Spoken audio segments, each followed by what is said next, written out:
Hello, this is Micah Fawns, and today we are going to subtract fractions by using fraction bars.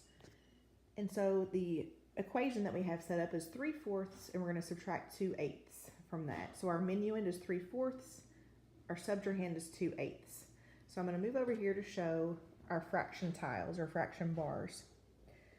I have one whole and two halves here as reference points. Because our minuend is 3/4, I'm going to keep 3/4 up there. I'm going to take 1/4 away, because 3/4 is not equivalent to a whole.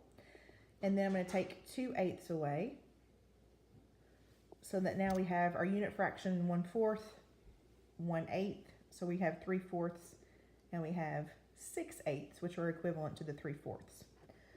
Okay, so I'm going to keep the 3/4 here, like I said, because that's part of our equation. I'm going to take away 2/8 because that's what we are subtracting.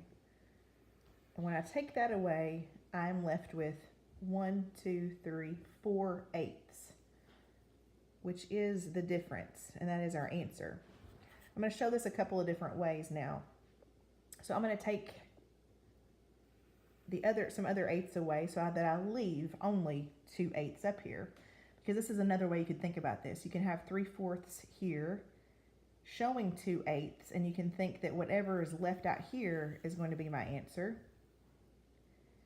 And so when I put eighths back in, 1/8, another 1/8, another 1/8, and the sum of those 4 unit fractions, 1/8 unit fractions, it is 4/8. So I can see that that also is another way to see the difference, those 4/8. Also, I just wanted to demonstrate another, some people call these fraction tiles or fraction bars. I call them fraction stacks. I'm going to lift those here. This is just another manipulative that's great for students to see and get their hands on so they can understand fractions more. So when we're talking about 3/4 subtract 2/8, we can look at it in the same way. But here are our fourths, and I'm going to take away one of those. Like I said, 3/4 is not equivalent to one whole. So there's 3/4, and then our eighths are over here. I'm going to take 2/8 away so that we have right now 3/4 equivalent to 6/8.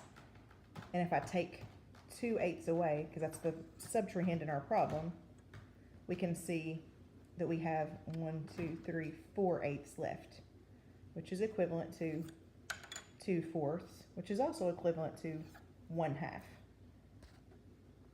So when I go back to my problem, 4/8 is our difference, that's our answer, but it can also be simplified. And when we simplify 4/8, let me fix this so that we can see 4/8. We can see that 4/8 is equivalent to 2/4,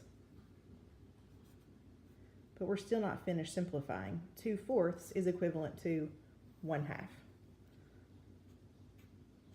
So that is the final answer to our problem, 3/4 subtract 2/8. It does equal 1/2. Thank you.